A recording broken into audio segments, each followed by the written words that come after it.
Hi అండి, అందరికీ నమస్కారం. మాసాలలో అత్యుత్తమ మాసం ఏది అంటే కార్తీక మాసం అనే చెప్పుకోవాలి. మాసం మార్గశీర్షోహం అని భగవద్గీతలో సాక్షాత్తు శ్రీకృష్ణ భగవానుడు చెప్పినప్పటికీ దేవాలయాల్లో కానీ గృహాల్లో కానీ భక్తి భావం వెల్లివిరిసేది కార్తీక మాసంలోనే అని అనడంలో సందేహం లేదు. శివకేశవులు ఇద్దరూ అత్యంత ప్రాధాన్యతతో పూజింపబడే మాసం ఈ కార్తీక మాసం. పౌర్ణమి రోజున చంద్రుడు ఏ నక్షత్రానికి దగ్గరగా ఉంటాడో ఆ నక్షత్రంలో తెలుగు మాసం పిలువబడుతుంది.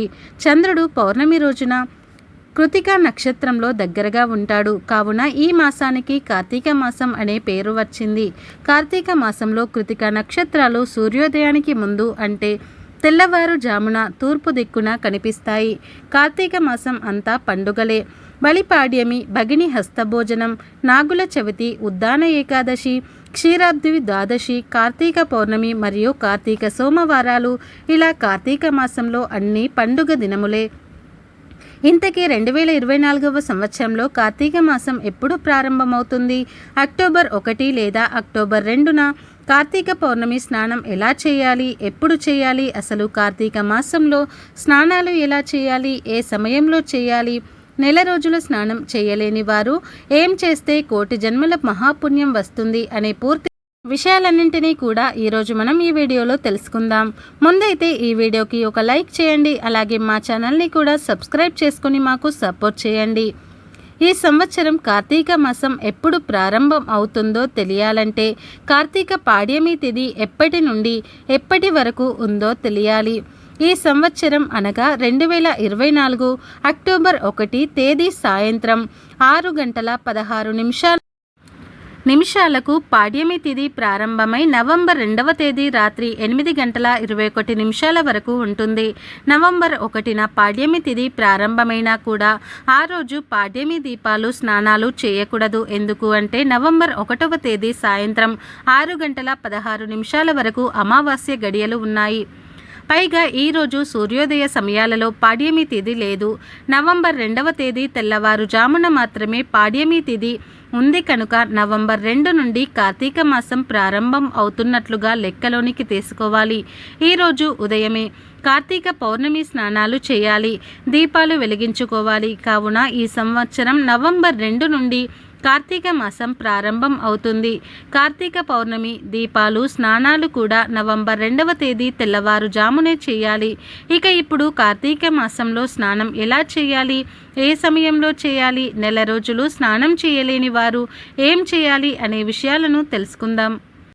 కార్తీక మాసం అంటేనే మనందరికీ గుర్తుకు వచ్చేది కార్తీక స్నానం. కార్తీక మాసం అంటేనే విశిష్టమైనది. కార్తీక మాసానికి మించిన మాసం లేదని, వేదాన్ని మించిన శాస్త్రం కానీ, ఆరోగ్యాన్ని మించిన ఉత్సాహం కానీ, పరమేశ్వరుణ్ణి మించిన దైవం కానీ లేరు అని మన పురాణాలు చెబుతున్నాయి. కార్తీక మాసంలో ప్రధానంగా చేయవలసినది నదీ స్నానం. అదేమిటి అంటే ప్రతిరోజు స్నానం చేస్తాం కదా, అంటే ఈరోజు చేసే స్నానానికి కార్తీక మాసంలో చేసే స్నానానికి చాలా తేడా ఉంది. ఎవరైతే కార్తీక మాసంలో 30 రోజులు నియమంగా నదీ స్నానం చేస్తారో వారందరికీ మహావిష్ణువు యొక్క అనుగ్రహం కలుగుతుంది. కార్తీక మాసంలో నదీ స్నానం చేసే వారందరూ కూడా ఉదయం నిద్రలేచి సూర్యుడు తులారాశిలో ఉన్నప్పుడే స్నానం చేయాలి. అలాగే ఈ కార్తీక మాసంలో స్నానం చేసేవారు దిగంబరంగా అంటే వస్త్రాలు లేకుండా స్నానం చేయకూడదు, వస్త్రాలతో స్నానం చేయాలి. ఇది ముఖ్యంగా గుర్తుపెట్టుకోవలసిన విషయం. అలాగే స్నానం చేసే సమయంలో శివ శివ అనుకుంటూ లేదా హరినామ స్మరణతో మాత్రమే స్నానం చేయాలి. స్నానం చేసే ముందు నీటిలో గంగాదేవి ఉన్నది అని తలుచుకుని భావించి నీటిని తాకి స్నానం చేయాలి. ఈ కార్తీక మాసంలో స్నానం చేసేటప్పుడు సంకల్పం చెప్పుకొని స్నానం చేయాలి. నేను ఈ కార్తీక మాసంలో నదీ స్నానం చేస్తున్నాను, ఆ పరమేశ్వరుడు లేదా పార్వతీదేవి లేదా ఆ విష్ణుమూర్తి ఏ దైవమైతే ఇష్టమో ఆ దైవాన్ని తలుచుకొని నన్ను అనుగ్రహించుగాక అని సంకల్పం చెప్పుకొని కార్తీక స్నానం చేయాలి. కార్తీక మాసంలో స్నానం చేయడానికి మనకు ఉపయోగపడేవి నదులు, చెరువులు, కాలువలు, బావులు.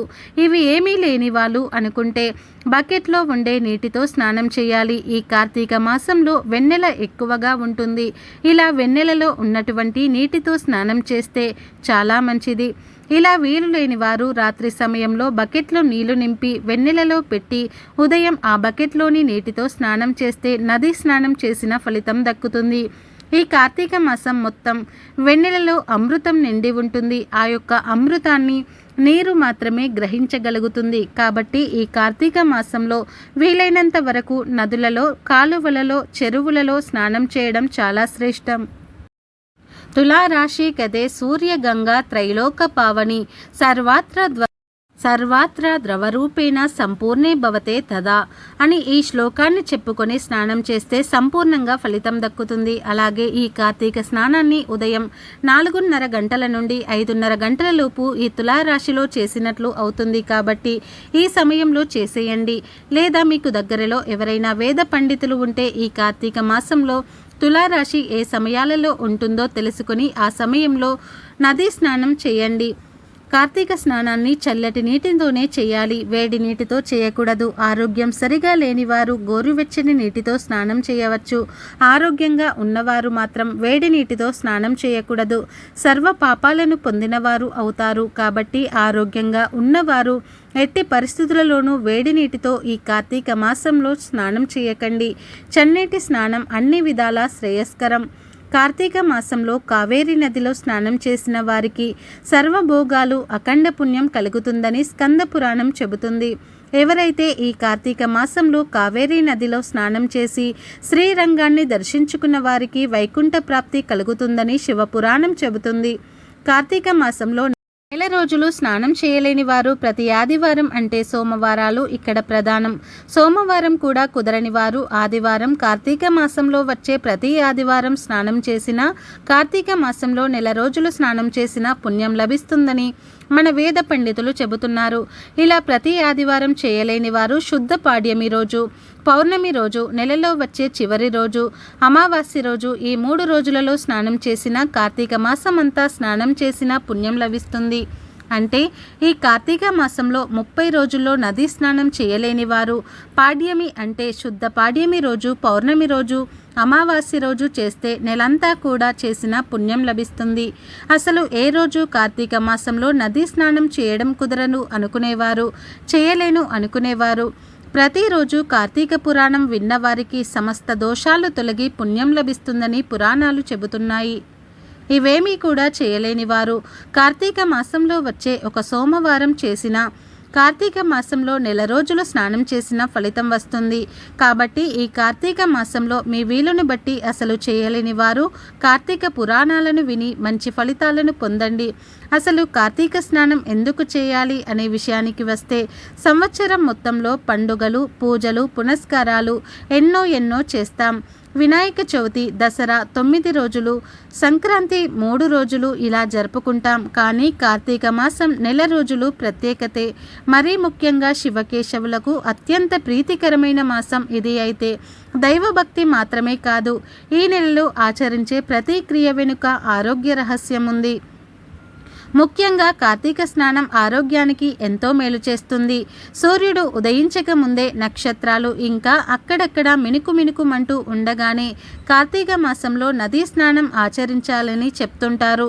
ఏడాది మొత్తం ఇలా చేయడానికి, కార్తీక నెల స్నానం రోజులు చేయడానికి, సూర్యోదయానికి ముందే స్నానం చేయడానికి ఒక తేడా ఉంది. సహజంగానే కార్తీక మాసం అంటే చలి ఊపందుకునే సమయం. జ్యోతిష్య శాస్త్రం ప్రకారం ఈ మాసంలో సూర్యుడు తులారాశిలో ఉంటాడు. సూర్యునికి ఇది నీచ స్థానం. ఉష్ణోగ్రత తక్కువగా ఉండే ఈ మాసం మనిషి ఆరోగ్యంపై ప్రభావం చూపుతుంది. జీర్ణశక్తి తగ్గుతుంది, చురుకుదనం తగ్గుతుంది, బద్ధకం పెరుగుతుంది, శరీరంలో నొప్పులు ఎక్కువగా అవుతాయి. నరాల బలహీనత ఉన్నవాళ్ళు చలికి ముడుచుకుని పడుకోవటం వల్ల ఇంకాస్త పెరుగుతాయి. వీటన్నింటి నుంచి ఉపశమనమే ఈ కార్తీక స్నానం. ఆరోగ్య రక్షణ కోసమే ఈ నెల రోజులు ఈ నియమం పెట్టారు. కార్తీక మాసంలో తొందరగా నిద్ర లేవటం వల్ల సహజంగా వచ్చే రుగ్మతల నుంచి కాపాడుకోవచ్చు. సూర్యోదయానికంటే ముందే నిద్రలేచి స్నానం, దైవ పూజ చేయటంతో బద్ధకం వదిలి రోజంతా ఉత్సాహంగా ఉండడమే కాదు, మానసికంగా కూడా ఉల్లాసంగా ఉంటుంది. అదే కాక ఈ మాసంలో నదీ స్నానం చేస్తారు. నదీ స్నానం చేయాలంటే నది వరకు నడవాలి. ఇది కూడా వ్యాయామే. ప్రవహించే నదుల్లో సహజంగా ఉండే ఔషధాలే కాకుండా నది పరివాహిక ప్రదేశాల్లో ఉండే ఔషధాలు కూడా నీటిలో కలుస్తాయి. నీటిలో స్నానం చేయడం ఆరోగ్యపదం. కార్తీక స్నానం చేసి దీపాలు నదిలో వదిలిన దృశ్యాలు మనసుకు చాలా సంతోషాన్ని ఇస్తాయి. కార్తీక మాసం వచ్చేసరికి వర్షాలు తగ్గిపోతాయి. నదులు ఉద్రిక్తి తగ్గి వాటిలోని మలినాలు అన్నీ కూడా అడుక్కు చేరి నిర్మలమైన నీరు ప్రవహిస్తూ ఉంటుంది. సమృద్ధిగా మరియు స్వచ్ఛంగా ఉన్న నీటిలో స్నానం చేసేందుకు కార్తీక మాసమే అనువైన సమయం. జ్యోతిష శాస్త్రం ప్రకారం నీటి మీద, మానవుల మనసు మీద చంద్రుని ప్రభావం అధికంగా ఉంటుంది. చంద్రుడు ఈ మాసంలో చాలా శక్తివంతంగా ఉంటాడు. అందుకే ఈ కార్తీక మాసాన్ని కౌముది మాసం అని కూడా అంటారు. చంద్రకిరణాలతో, ఔషధాలతో, రాత్రంతా ఉన్న నీటితో ఉదయాన్నే స్నానం చేయటం వల్ల అనారోగ్య సమస్యలు దరిచేరవు. శరీరంలో ప్రవహిస్తున్న ఉష్ణశక్తిని బయటకు పంపడమే ఈ స్నాన ప్రధాన ఉద్దేశం. మన శరీరం ఉష్ణశక్తికి కేంద్రంగా ఉంటుంది. ఎప్పటికప్పుడు ఉష్ణశక్తి ఉత్పత్తి అవుతుంది, బయటకు పోతూ ఉంటుంది. అలా ఎప్పటికప్పుడు ఉష్ణశక్తి బయటకు పోతేనే ఉత్సాహంగా ఉంటాం. ఈ ప్రక్రియను ఎలక్ట్రోమాగ్నెటిక్ యాక్టివిటీ అంటారు. ఇక భారతీయుల ఆధ్యాత్మిక జీవన విధానంలో నదీ స్నానాలకు ఎంతో ప్రాధాన్యత ఉంది. మరి తెలుసుకున్నారు కదా. మా వీడియో మీకు నచ్చినట్లయితే లైక్ చేయండి, షేర్ చేయండి. అలాగే మీ ఫ్రెండ్స్ అండ్ ఫ్యామిలీ మెంబర్స్కి తప్పకుండా షేర్ చేయండి. అలాగే మా ఛానల్ని మొదటిసారి చూస్తున్నట్లయితే తప్పకుండా ఇప్పుడే సబ్స్క్రైబ్ చేసుకొని పక్కనే ఉన్నటువంటి గంట సింబల్ని యాక్టివేట్ చేసుకోండి. అప్పుడే మేము పెట్టే ప్రతి వీడియో మీకు నోటిఫికేషన్ ద్వారా వస్తాయి. అలాగే ఈ వీడియో నచ్చితే కామెంట్ బాక్స్లో ఓం నమః శివాయ అని తప్పకుండా కామెంట్ అయితే చేయండి. ఈ వీడియోని పూర్తిగా చూసినందుకు ధన్యవాదాలు.